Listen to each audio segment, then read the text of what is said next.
Each movement was a precise calculation of balance, wings adjusting subtly with each gust of air. They weren't just surviving, they were exploring a new dimension of existence. The evolution of flight reshaped ecosystems in ways no single development had before. Flight allowed creatures to reach new habitats, escape ground-based predators, and find food in places that had once been inaccessible. Insects, which had already spread widely thanks to the flowering plants, now faced a new kind of predator. Birds fed on them in vast numbers, keeping populations in check while also spreading seeds and pollen between plants. Flight connected the sky to the ground in an endless exchange of energy and life. Over lakes and rivers, early water birds hunted for fish, their beaks long and pointed. In the forests, smaller species fed on insects or seeds, nesting in the branches of the new flowering trees. Each species found its place in the layered airspace above the earth. Some stayed close to the ground, darting between ferns and bushes. Others soared high, riding thermals above the treetops. The Cretaceous sky was busy, crowded, alive with calls, wings, and movement. The relationship between birds and theland below them was intimate. When volcanoes erupted or wildfires spread, many birds could flee, carrying the memory of the land with them, seeds in their stomachs, spores on their feathers. When the world changed, they carried the possibility of renewal across great distances. Even in an age defined by giants, it was the lightest creatures that would prove the most enduring. One of the most fascinating details about these early birds is how quickly they diversified. Fossil evidence shows an explosion of species during the late Cretaceous, each adapted to a specific niche. Some were strong flyers built for migration. Others barely flew at all, relying on running or gliding.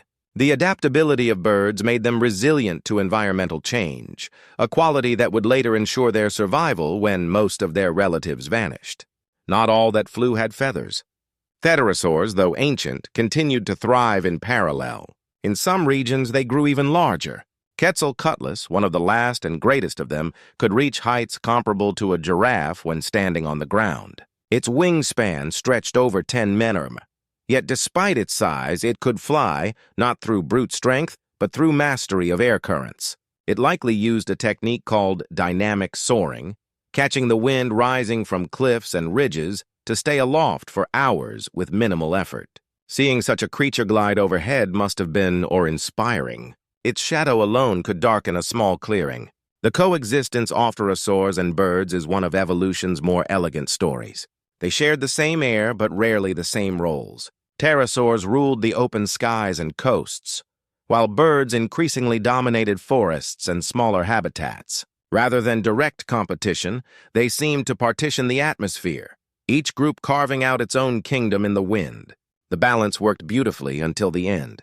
It's easy to overlook how profoundly flight affected life on Earth. With wings, creatures could follow the seasons, migrate to avoid famine or cold, and spread life farther than ever before. The atmosphere became a corridor of movement, linking continents. Pollination, seed dispersal, and even nutrient cycles began to depend on wings. The Earth, once a patchwork of isolated environments, was becoming connected through air travel long before humans ever dreamed of it.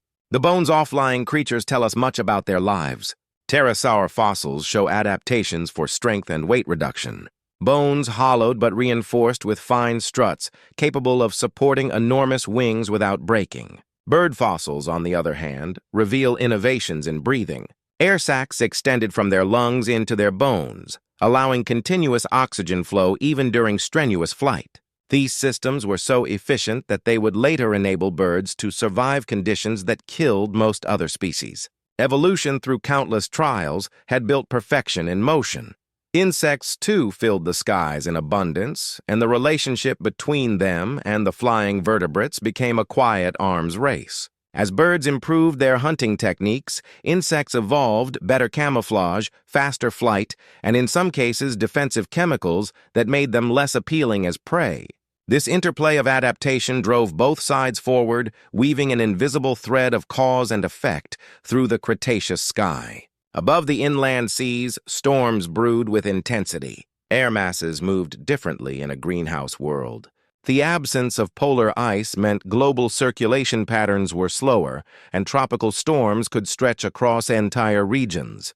For creatures that lived on the wind, these storms were both danger and opportunity. Strong thermals could carry them for hundreds of kilometers, but a sudden shift could also dash them to the ground. Fossils of pterosaurs have been found far inland. Perhaps carried by storms they could not escape. Flight was freedom, but it demanded constant awareness. At night, the skies would have transformed.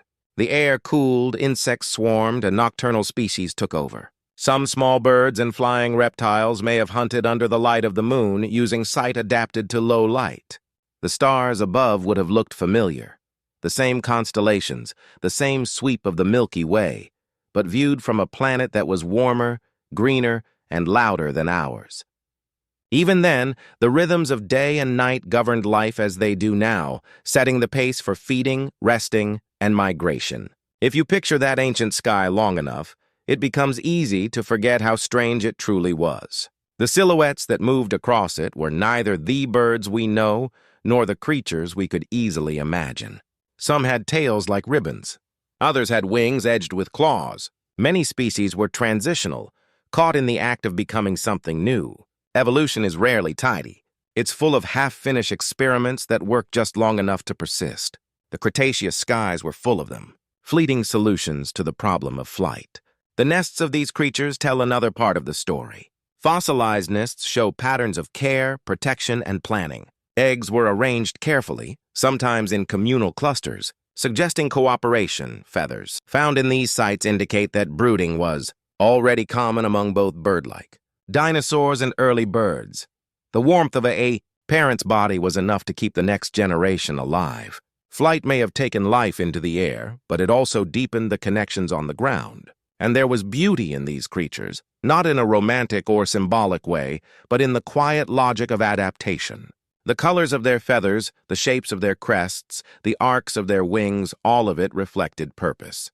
Every line and contour was the product of function refined by time. Watching them would not have felt like watching chaos. It would have felt like witnessing the rules of physics expressed as life. Even the soundscape would have been distinctive.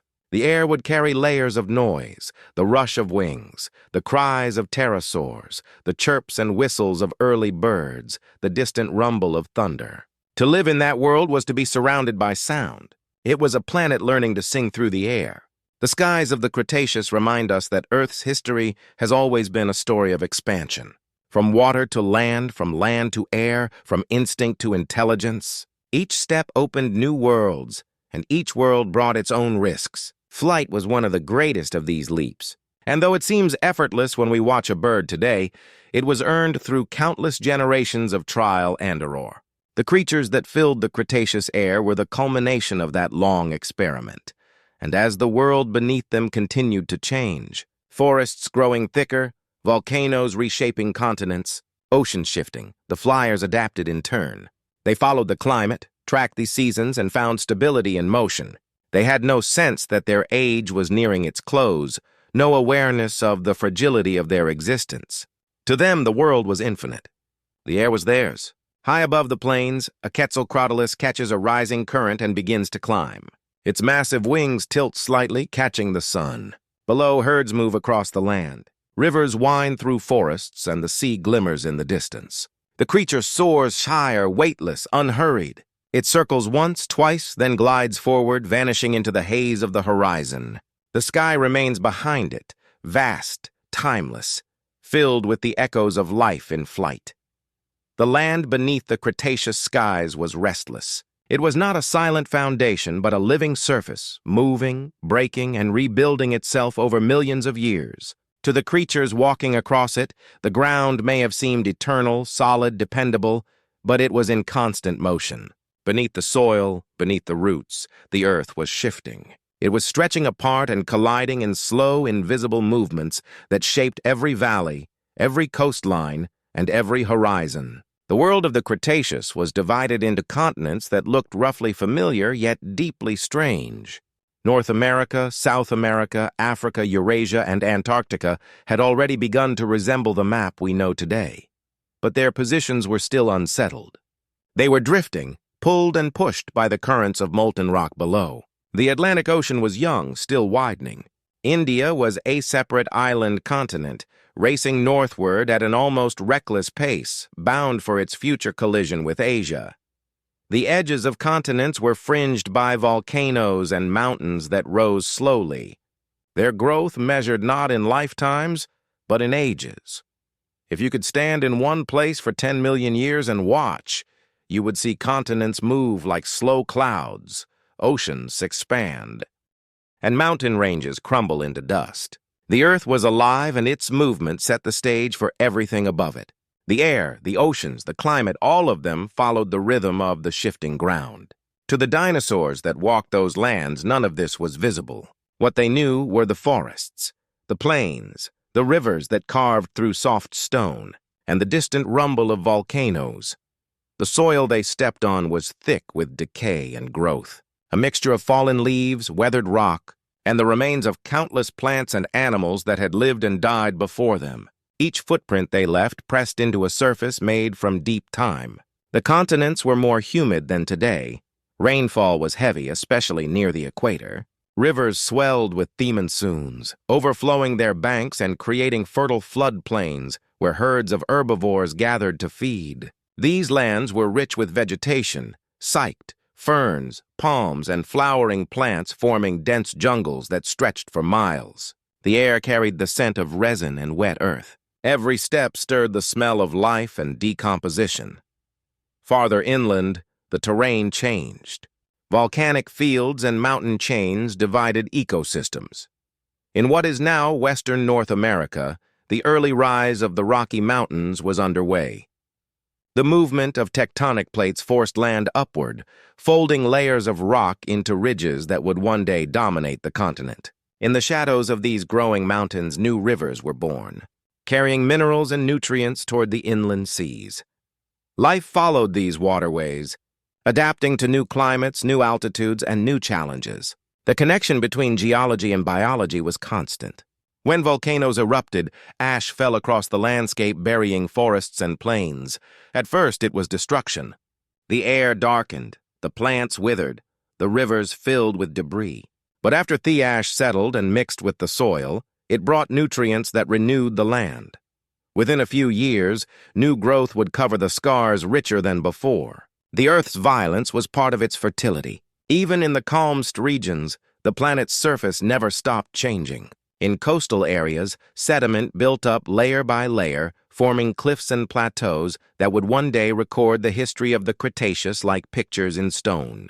Each flood, each landslide, each volcanic deposit became a chapter. When we find fossils today, the bones of dinosaurs, the impressions of leaves, the shells of ancient creatures, we are reading those pages. They are the physical memories of the Earth itself. The soil of that world was alive in its own quiet way. Microbes and fungi decomposed organic matter, releasing nutrients back into the cycle. The roots of plants anchored themselves deep into the earth, binding layers of sediment and creating networks that stabilized ecosystems. Burrowing animals, small mammals, reptiles, and insects worked the ground constantly, mixing air and organic matter through the soil. It was a system of endless renewal. Every death fed new life. Every fallen tree became the foundation for another. If you walked through one of those forests, you would feel the ground giving slightly underfoot, soft and warm from decay. The sound of insects would be constant, a background hum that never stopped. Occasionally, you might feel a tremor, the distant echo of tectonic movement. To the animals, it meant nothing. They would pause, glance around, and return to feeding or resting. The earth moved beneath them. But it was part of the rhythm of existence. In certain regions, the land carried more dramatic reminders of its volatility. Lava fields stretched across parts of modern-day India and Africa. These eruptions could last for thousands of years, releasing vast amounts of gas and ash into the atmosphere. The Deccan Traps, which formed near the end of the Cretaceous, were among the largest volcanic systems in Earth's history. Layer upon layer of basalt spread outward, creating plateaus that still exist today. Each eruption altered the climate slightly, releasing carbon dioxide that warmed the planet even further. The dinosaurs living nearby would have seen glowing rivers of molten rock flowing slowly across the land, forests igniting, skies darkening, and then, as centuries passed, new soil forming atop the cooled stone. But between these episodes of chaos, the land was stable and abundant. Grass had not yet evolved, so the open spaces were covered in ferns and low plants. Trees rose tall, conifers, cycad, magnolia, and the first hardwoods. Some forests were so dense that sunlight barely reached the ground. In others, openings created corridors where herds moved seasonally. Migration was common. Herbivores followed the cycles of rain and growth, and predators followed the herbivores. The land dictated their paths, its rivers and mountains forming invisible boundaries between territories. Each ecosystem depended on the geology that supported it. Where volcanic soil was rich, plants grew thick and fast. In drier regions, evolution favored species with tougher leaves and deeper roots. Along the coastlines, mangrove-like plants stabilized the edges of the land, creating environments where fresh water and salt water mingled. In these places, life overlapped. Fish ventured inland and land animals came to feed on marine creatures. Every transition zone was an experiment in adaptation. The rivers of the Cretaceous were wide and winding, carrying silt and nutrients through the continents. They carved valleys and left behind fertile floodplains that changed shape with every flood. When water receded, shallow pools formed, trapping fish and small creatures. Insects gathered there, followed by amphibians, reptiles, and birds. The smell of wet vegetation filled the air. Along the banks, nests and burrows lined the softer soil, evidence of how deeply life had learned to use the land. Fossil tracks found in these ancient riverbeds capture moments frozen in time. The crossing of a herd, the chase of a predator, the struggle of an animal trapped in mud. Each set of footprints is a record of movement, a silent photograph pressed into stone. Through them, we can almost feel the weight of their bodies, the texture of the ground beneath their feet, the heat of the day. The shape of the continents influenced not just where animals lived, but how they evolved. As land masses drifted apart, populations became isolated. Species that had once mingled were now separated by oceans or mountains. Over generations, they diverged, adapting to their new environments until they became entirely new forms of life. This process, geographic isolation-driven evolution, was one of the quiet forces that shaped the incredible diversity of the late Cretaceous. To the dinosaurs, the earth beneath them was both ally and adversary. It provided food, shelter, and safety, but it could also shift without warning. Landslides buried entire herds. Earthquakes opened fish fissures in the ground. Droughts turned lush plains into cracked wastelands. Life depended on the stability of forces that were never truly stable. Yet somehow balance always returned. The land destroyed and rebuilt itself in an endless cycle. In many regions, the Earth's slow motion created opportunities. When mountains rose, rain patterns changed and new habitats appeared. When sea levels fell, broad plains emerged, allowing migration and expansion. The Cretaceous landscape was never still. It grew, sank, fractured, and healed over spans of time that no creature could perceive.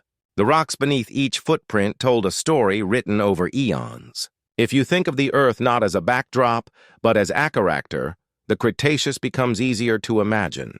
The land was a restless being, breathing through volcanoes, reshaping itself through erosion, and whispering change through the smallest tremor. Every living thing walked upon a surface that was both ancient and temporary. The dinosaurs ruled the earth, but they ruled at the permission of the ground beneath them. The climate reflected this constant geological activity. Warm air currents rose from volcanic regions and spread moisture across continents. The lack of polar ice allowed global temperatures to remain high, but also meant that sea levels fluctuated often.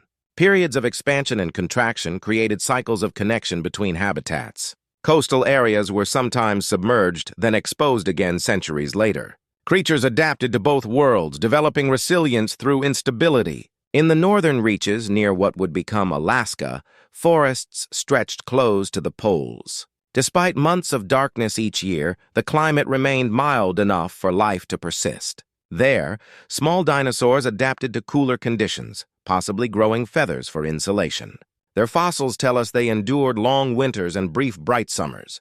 The earth beneath their feet may have been frozen part of the year, but it still supported growth. Still gave what it could. Even at the edge of habitability, life found a foothold. As the continents continued to move, the geography of Earth slowly began to resemble our own. The Atlantic widened, the Pacific deepened, and chains of volcanic islands rose from the ocean floor. These shifts created corridors for migration and isolation alike. Dinosaurs that once shared common ancestors evolved into distinct forms across different regions. South America developed its own unique species of titanosaurs and carnivorous abelisaurs. In Asia, swift raptors and ceratopsians diversified. North America saw the rise of the great horned dinosaurs and the dominance of Tyrannosaurus. Each landmass was a separate world with its own version of evolution story. Through it all, the land recorded everything. Volcanic ash captured footprints. Sediment buried skeletons. Minerals replaced bone, turning fragile remains into fossils that would outlast entire eras. Every earthquake, every eruption, every flood contributed to the preservation of history. The Earth itself became the storyteller. Its layers the archive of what once walked upon it. When we look at those layers today, it's hard not to feel the quiet continuity that connects then and now. The ground we stand on carries the remnants of worlds long gone. The mountains, the valleys, the soil beneath our feet, all are products of the same restless motion that shaped the Cretaceous. The Earth has never stopped moving. It never will. The dinosaurs living in that world didn't sense the deep time unfolding beneath them. They knew the ground only as what supported their weight, carried their food, and decoed their steps. They lived in the moment, each one unaware that the surface they trusted was the product of ancient collisions and invisible forces. Yet everything about their existence depended on that hidden power. Every footprint they left, every nest they built, every migration they made was guided by the contours of a planet in transition. The mountains determined the weather. The rivers determined the forests. The volcanoes determined the soil. The earth beneath their feet decided everything, even their fate. And while the world above was full of motion, wings in the sky, tides in the sea, herds crossing plains, it was the land below that held destry together. Quietly, patiently, it shaped the stage upon which life performed its brief and brilliant act. Beneath the quiet surface of the Cretaceous Earth, something was always stirring. It wasn't visible to the creatures that lived upon it, not in any immediate sense, but the planet had its own steady rhythm, a hidden pulse that never stopped. It was the heartbeat of tectonic plates shifting, of magma rising and cooling, of continents drifting through time. Every mountain range, every valley, every ocean basin was a note in that slow, ongoing vibration. The Earth, even in its calmest moments, was alive with movement. For most of the animals that walked its surface, this motion went unnoticed. They felt the world through the weight of their own steps, through the smell of soil and vegetation, through the rhythm of seasons that repeated again and again. The ground felt solid. The air felt constant, but underneath molten rock was circulating in slow convection currents, carrying heat from the planet's core to the crust above. That drove everything. The drift of continents, the rise of volcanoes, the shaping of coastlines, the chemistry of the oceans, even the air itself. The hidden pulse of the planet controlled life in ways no living creature could sense. If you were to strip away the forests and rivers and dig deep into the crust of that ancient Earth, you would find a world of fire and pressure. The crust was thinner in some regions, thicker in others, constantly breaking and repairing itself. New ocean floors were forming as molten rock rose at mid-ocean ridges and cooled in contact with water. Elsewhere, older crust sank back into the depths, melting and beginning the cycle again. It was an endless process, one that had already been going on for billions of years, shaping the planet's surface without pause. This slow movement didn't just sculpt the land. It set the tone for everything that lived above it. As continents drifted apart, they carried species with them, isolating populations and forcing evolution to work independently on each fragment of land. Mountains diverted wind and rain, shaping climates. Volcanoes released gases that warmed the planet, while weathering rock pulled those same gases back out of the atmosphere over time. It was a conversation between rock, air, and life that never truly ended. The Cretaceous world was particularly warm, and much of that heat came from this inner pulse. Volcanic activity was frequent and intense. Beneath the surface, magma chambers expanded and contracted, feeding eruptions that spread ash and lava across vast areas. In places like what is now India, These eruptions continued for thousands of years, layering the land with basalt flows that still exist today. Each eruption released enormous amounts of carbon dioxide, adding to the greenhouse effect that kept global temperatures high. At the same time, the oceans absorbed heat and carbon, circulating them through deep currents. The water that sank near the poles, cooler and denser, carried dissolved gases into the deep sea, while warmer water rose near the equator. This constant movement distributed energy across the planet, creating a delicate balance between land, sea, and sky. The Earth's pulse could not be seen, but its effect touched everything. Sometimes the planet's rhythm grew louder, sudden, sharp, violent. Earthquakes tore through fault lines, splitting rock and shifting entire landscapes in seconds. To the dinosaurs, these moments must have seemed like the world itself was waking from a dream. A herd might stop grazing as the ground trembled beneath them, trees shuddering, rivers sloshing against their banks. Then, as quickly as it began, the movement would fade. The Earth would return to its slow breathing, its hidden motion continuing beneath the calm. These geological shifts shaped where life could thrive. When new mountain ranges rose, rainfall patterns changed. Some regions became deserts, others turned into rainforests. When land bridges formed between continents, species migrated and mingled. When those bridges sank again beneath rising seas, populations were cut off and evolved separately.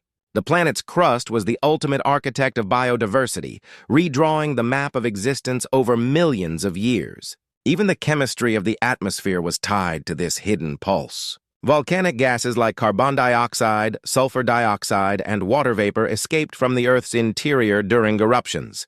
These gases affected temperature and rainfall, cloud formation, and the acidity of the oceans. Over long spans of time, they determined whether the planet warmed or cooled.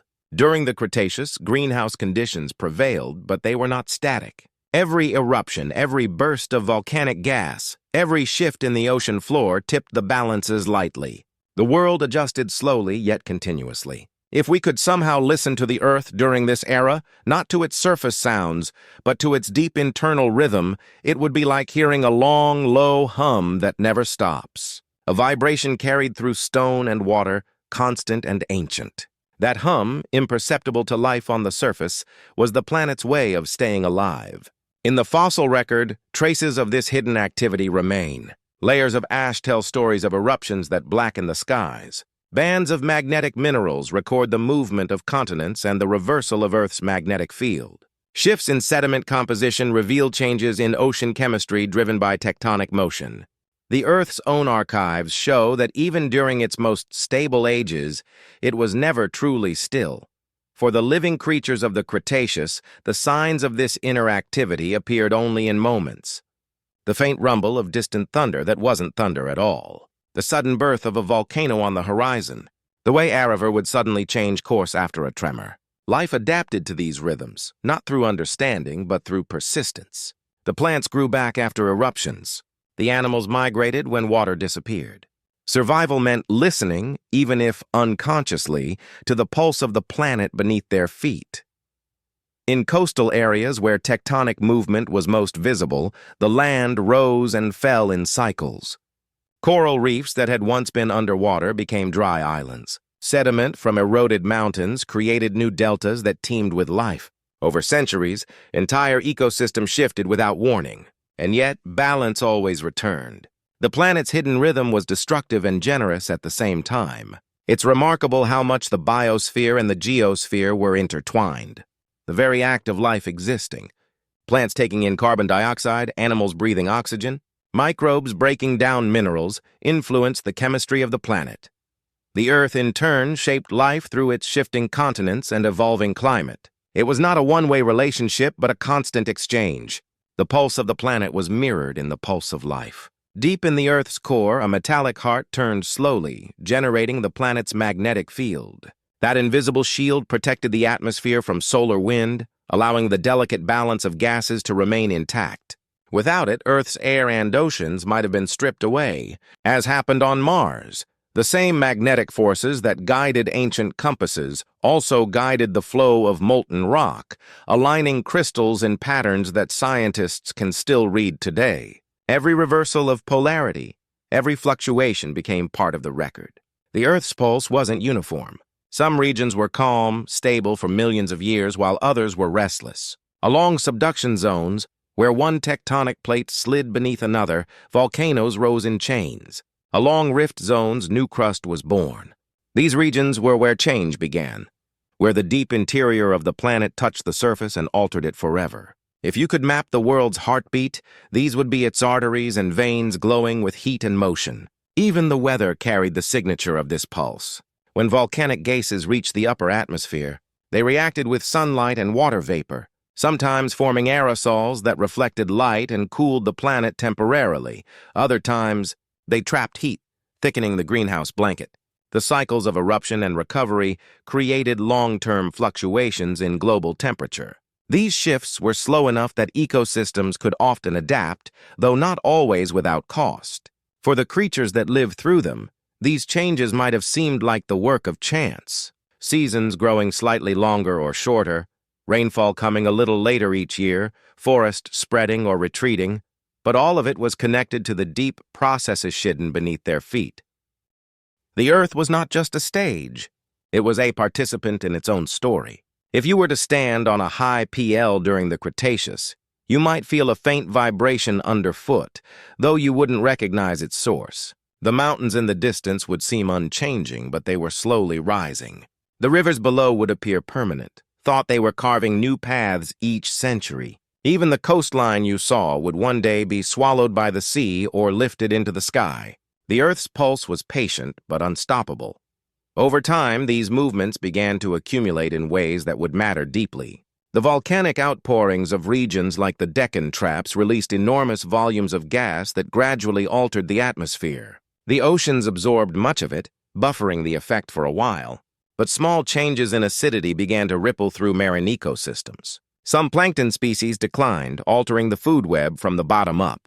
These were slow warnings, subtle adjustments that preceded the more dramatic events still to come. Yet, despite these shifts, life continued to flourish. Forests grew thick on volcanic soil. New species appeared faster than others disappeared. The planet seemed to be in a state of equilibrium even as its foundations moved beneath it. That illusion of balance would persist right up to the end of the Cretaceous, when the hidden pulse of the planet would be joined by something far more sudden, an impact from beyond the Earth itself.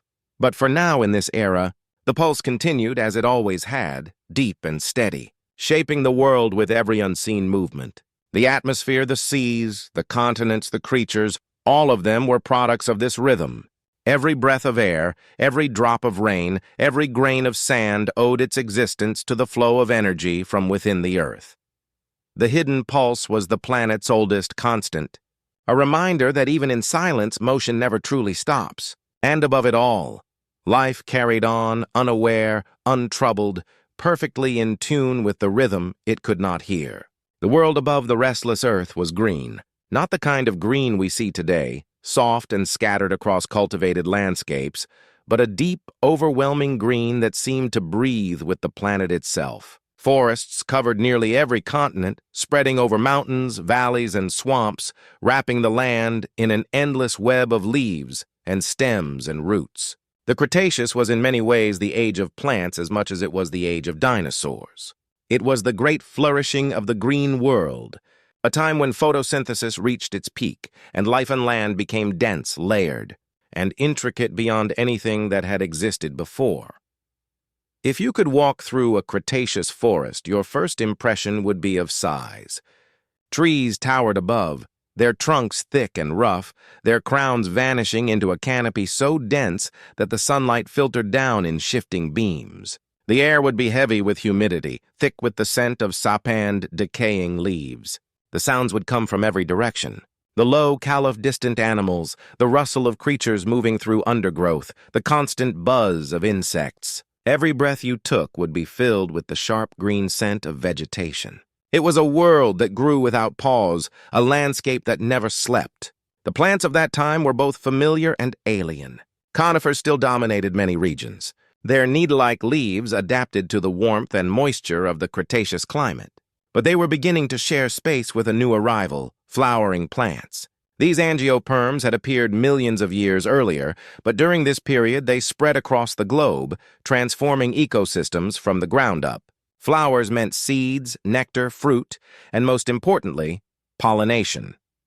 The arrival of flowers changed not just how plants reproduce, but how animals lived. Pollination was one of the quiet revolutions of Earth's history.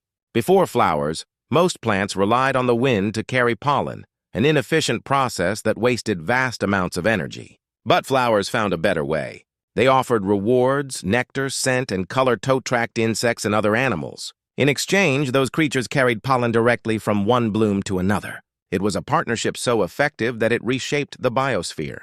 Bees, butterflies, beetles, and even small reptiles became messengers of reproduction. Each visit, each landing carried the possibility of new growth. In the Cretaceous, this partnership was still young, still experimental. Early flowers were simpler, less varied than those we know today.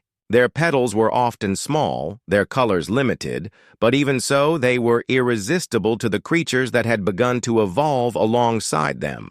Fossilized pollen grains show up in rocks across every continent from this era, marking the spread of angioperms like fingerprints across time.